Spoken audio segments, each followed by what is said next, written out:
It seems it's the first R-rated project of Sony Animation, and also an adult animated feature in a traditionally technique in 2D drawings. So what motivated you to return to this hand-drawn, and how did the R rating shape the storytelling? Well, I mean, right from the beginning, obviously I love hand-drawn animation, and it's my number one love. And so I always wanted it to be hand-drawn. And also, like, funny enough, when we couldn't sell it for a while, we tried to do it in CG. It's like, okay, well, everybody's buying CG, so maybe we can do it. And then we made a model of Bull with his balls. And in CG, it's disgusting. You know, like when you're drawing it, there's some charm and you can stylize it and caricature it. But when it's real, it's real. And it was kind of off-putting in a way. That's really weird, but can you show us how you draw balls? Well, I'll draw Bull first, and then I'll get into that. Yeah, and I think that was like that was one of the main things that we were fighting is how, because we're not dirty people, right? We have good taste, and you know, I've made children's programming for most of my life, and so I didn't want to do something like gross dirty, but I wanted to do like funny raunchy. You know, there's like a fine line, and I think we were always trying to find what's the balance between that. Yeah, and then that's 2D just made it so much more tasteful. I mean, if you could say that, it's tasteful I think, to have animated balls. Yeah. But yeah, CG just did not lend itself to the dirtiness of it. So sometimes it's good to get back to traditional techniques. Oh, it was amazing. Yeah. It was originally conceived around 2009 or 2008, something. 2009. Yeah. Except the balls, what has changed since then?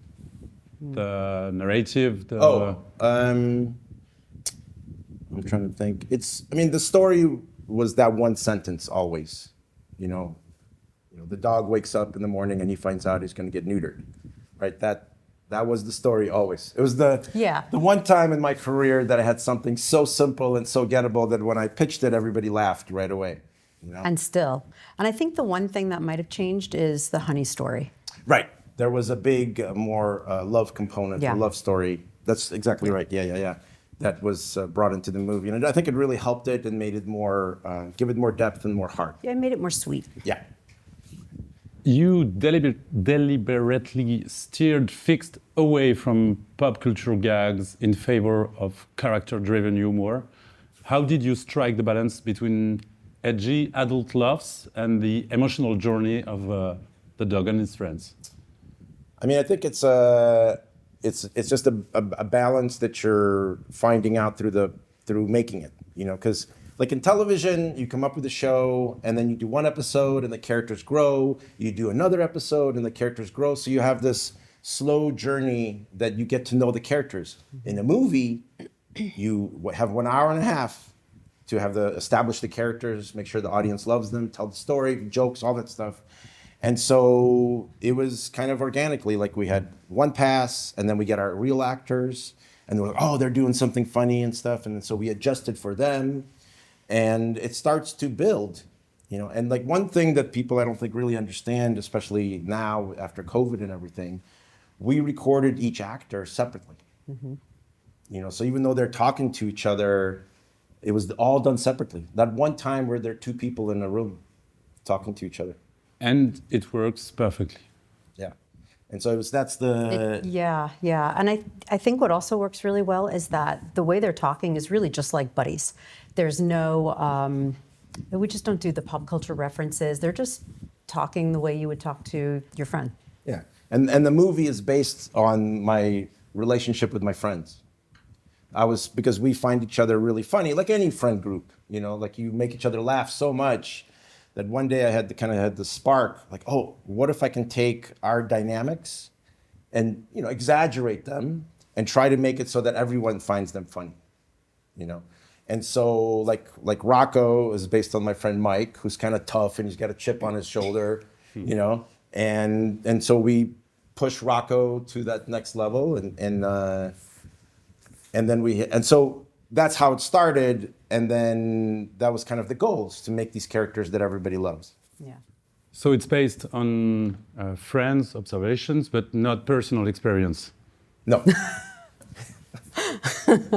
Yeah, just mine. Yeah. And I was in the movie at one point because I was a Russian Siberian husky named Boris. Like a dog cameo. Like a what? A dog cameo. Yes. Yeah. Yeah. But I was one of the main cast, and then it was too many dogs, and so I cut myself out. Yeah. Okay. In a few minutes, forgot. you'll be in theater with Annecy's audience. You know it well, Genndy. It's Yes. the most passionate in the world. So my question is always the same. Will you face the screen or the audience? What will you watch exactly? Oh, I'm going to watch the screen. Okay. Yeah, and I'm hoping I can hear the audience. Yeah.